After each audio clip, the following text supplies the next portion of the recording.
Subscribe The Sport Show.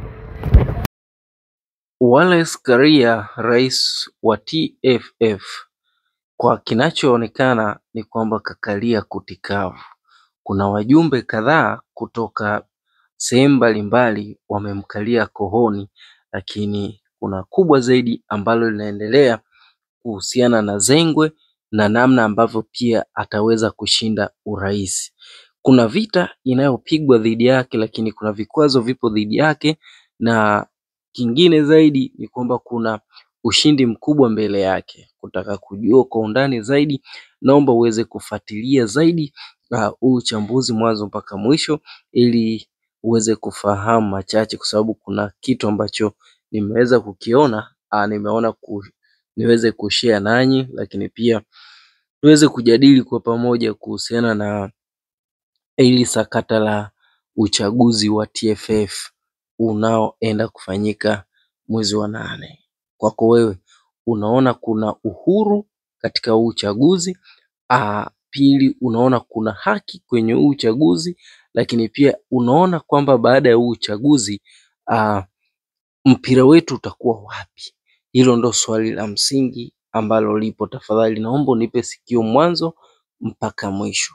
Kabla huja subscribe, naomba uweze kusubscribe, lakini pia wewe ambao umesha subscribe, shukrani sana.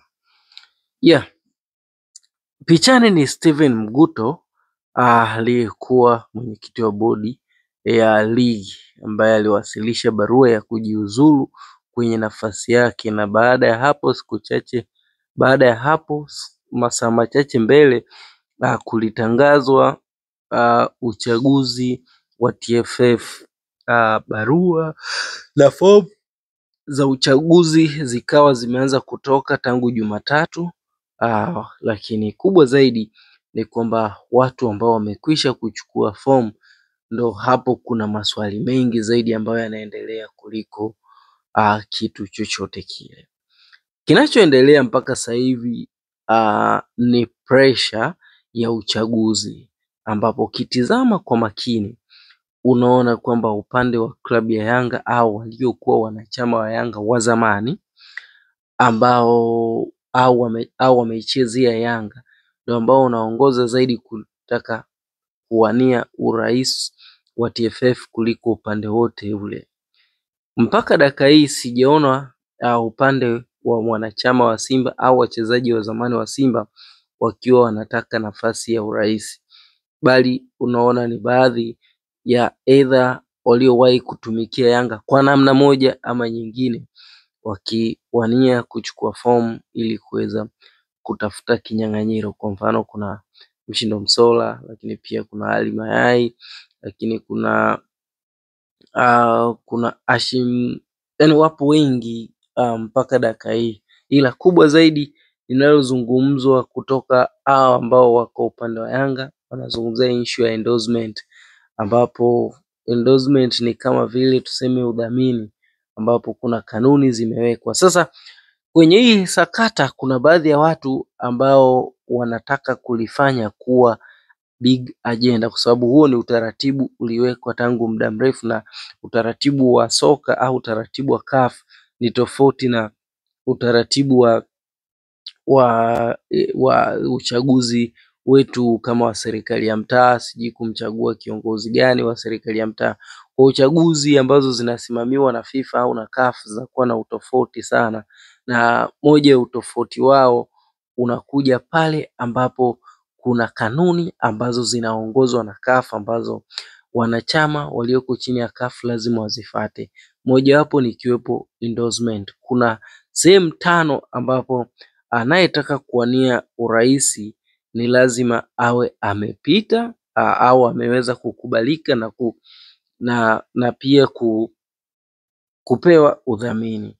Sehemu hiyo tutakuja kuiangalizia hapa kwa umakini ili tujue kwa nini wachache wanalalamika, na pia kwa nini wengi wamekuja wakidai kwamba wanataka waende kwenye vyombo vya sheria ya nchi kwenda kushtaki kile ambacho kinaendelea. Je, tuseme kuna watu wamewatuma ama ni matakwa yao? Na je, wanataka kujenga soka au kuharibu soka letu lililopo.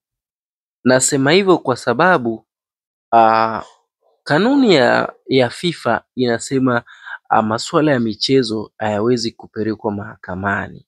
Yaani mambo ya sheria nyingi za michezo huwezi ukaenda mahakamani, isipokuwa kama itatokea ni tatizo ambalo ni la kidharura ya nchi labda, lakini malalamiko mengi yanatakiwa kufikishwa katika mahakama ya kimaamuzi. Kwa mfano tunayo CAS.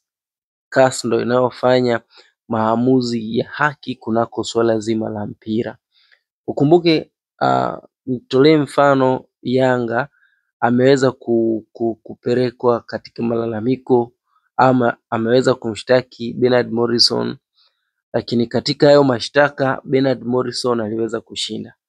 Na kwa nini Morrison hakwenda kwenye mahakama mfano ya Kisutu? Kwa sababu ya taratibu za muundo wa mpira ulivyotengenezwa. Ni mamlaka ambayo haiingili. Hata rais wa nchi hana mamlaka ya kuingilia swala la michezo, na kama ataingia kwa njia ya mlango wa nyuma ama indirect na sio direct. So tuje tuangazie hawa, ni kwamba kuna pressure ya kuweza kuweka watu katika uongozi. Kwa mfano kuna kikundi cha watu kinataka watu wao ndo wakakae kwenye uongozi, na wanapigana vikubwa sana ili kuhakikisha kwamba kwenye nafasi ya urais wanaweka watu wao, lakini nia sio kujenga mpira, bali nia ni kutafuta njia za kuweza kufanya mambo maovu kwenye mpira,